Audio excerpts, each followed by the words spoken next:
legenda Jaka Tarub. Hai kawan, jumpa lagi. Abang Ridwan kali ini akan menggambar dan juga menceritakan satu dongeng yang berjudul Legenda Jaka Tarub. Bagaimanakah kelanjutannya? Sebelum ke alur ceritanya, pastikan untuk mensupport kita ya dengan cara like, komen, subscribe, dan nyalakan loncengnya juga ya. Oke, kita langsung ke alur ceritanya ya. Jaka Tarub dikenal sebagai pemuda yang tampan dan rajin bekerja. Maka tak heran jika banyak gadis yang menyukainya. Meskipun banyak gadis di sekitar yang menyukainya, Jaka Tarub belum berniat untuk menikah. Ia lebih senang menghabiskan waktu untuk berburu dan berjelajah ke dalam hutan. Suatu hari, saat Jaka Tarub sedang berburu rusa, berhentilah ia di tepi sungai untuk menghilangkan dahaga dengan minum air sungai. Saat Jaka Tarub berniat untuk minum, tiba-tiba ia mendengar suara wanita sedang bercengkerama. Lantas, ia langsung menghampiri sumber suara tersebut. Setelah ditelusuri, ternyata sumber suara tersebut berasal dari suara 7 orang gadis yang sedang mandi di sungai. Saat melihat gadis-gadis tersebut, Jaka Tarub terkesima dan berharap salah satu dari 7 gadis tersebut dapat menjadi istrinya. Jaka Tarub tidak tahu bahwa 7 gadis tersebut merupakan bidadari yang turun dari kahyangan. Pada hakikatnya, manusia tidak bisa menikah dengan bidadari. Jaka Tarub terus berpikir bagaimana caranya agar salah satu dari gadis tersebut dapat menjadi istrinya. Tak beberapa lama, ia lantas menemukan ide, yakni dengan mengambil salah satu selendang milik 7 gadis tersebut. Kemudian, ia akan berpura-pura menjadi penemu selendang tersebut. Setelah para bidadari tersebut selesai mandi, mereka lantas mengambil selendang masing-masing untuk kembali ke kahyangan. Namun, mereka semua terkejut saat salah satu selendang hilang. Selendang tersebut milik bidadari bernama Nawang Wulan. Para bidadari tersebut tidak dapat kembali ke kahyangan tanpa selendangnya, karena selendang tersebutlah yang membantu mereka untuk bisa terbang sampai ke kahyangan. Waktu terus berjalan dan matahari sudah mulai tenggelam. Para bidadari harus segera kembali ke kahyangan sebelum malam.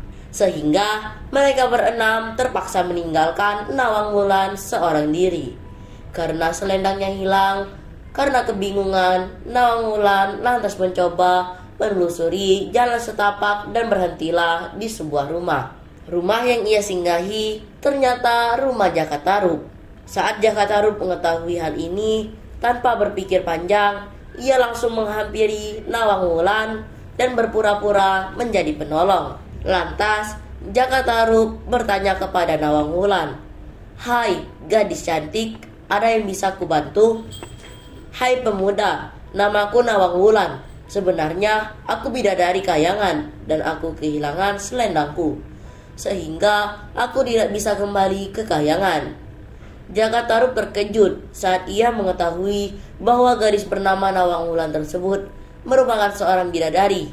Lantas, ia berubah pikiran untuk tidak mengembalikan selendang yang telah ia ambil. Jaka Tarub memberikan tawaran kepada Nawang Wulan. "Hai Nawang Wulan, namaku Jaka. Daripada bingung, tinggallah bersamaku." "Jaka, sungguh baik hatimu," jawab Nawang Wulan. Akhirnya, mereka berdua pun tinggal bersama dan Nawang Wulan menjadi istri Jaka Tarub. Jaka Tarub dan Nawang Wulan dikaruniai seorang anak yang diberi nama Nawangsi. Jaka Tarub dan keluarganya hidup berkecukupan berkat ilmu sihir yang dimiliki oleh Nawang Wulan. Jaka Tarub dan Nawang Wulan tidak pernah kekurangan stok beras. Hal ini membuat Jaka Tarub heran mengapa stok padi mereka tidak pernah habis. Nawang Wulan selalu berpesan kepada Jaka Tarub untuk tidak membuka tutup panci saat Nawang Wulan sedang memasak nasi. Karena penasaran, ia lantas melanggar perintah tersebut dengan membuka tutup panci. Betapa terkejutnya Jaka Tarub karena di dalam panci tersebut hanya ada sebutir beras. Nawang Wulan sangat marah saat ia mengetahui bahwa suaminya telah melanggar perintah yang ia berikan untuk tidak membuka tutup panci saat ia memasak nasi. Akibat ulah suaminya tersebut, Nawang Wulan harus kehilangan kesaktiannya dalam memasak nasi. Akibatnya, Nawang Wulan harus memasak nasi dalam porsi besar layaknya orang normal pada umumnya. Karena kesaktiannya hilang, maka setiap hari Nawang Wulan harus mengambil beras di tempat penyimpanan beras. Saat stok beras mereka hampir habis, maka tempat penyimpanan menjadi sedikit kosong. Betapa terkejutnya Nawang Wulan saat menemukan selendang miliknya yang selama ini ia cari.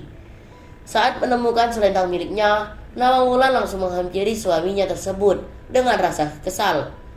"Jaka Tarub, sungguh tega dirimu. Aku akan kembali ke kahyangan. Jangan pergi istriku. Bagaimana dengan Nawangsi? Nawangsi tetap anakku.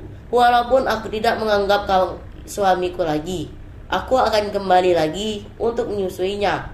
Nawang Wulan pun terbang dan kembali ke kahyangan dengan selendangnya. Dan cerita pun selesai.